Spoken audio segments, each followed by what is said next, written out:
Yazda qetiqni mundaq ichib bering, badandagi zaharni chiqaradi. Hammamizga ma'lum, qetiq uchayni siyliqlab, taratni ravonlashtirib, teri oqartish, o'rqitish roliga ega. Tuvanda sizlarga qetiqni boshqa mevalar bilan aralashtirgandan keyingi unumni so'zlab beray.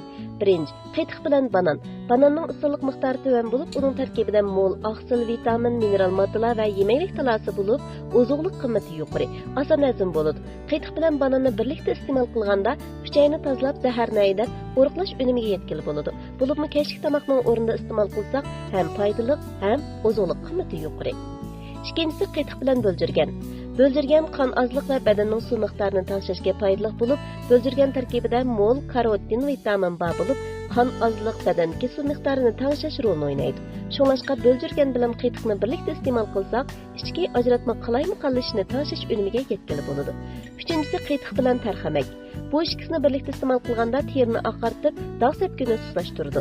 Tarxamakning tarkibida mol vitamin E bor bo'lib, oqartish, dog' yo'qotish, qirishning oldini olish roli bor.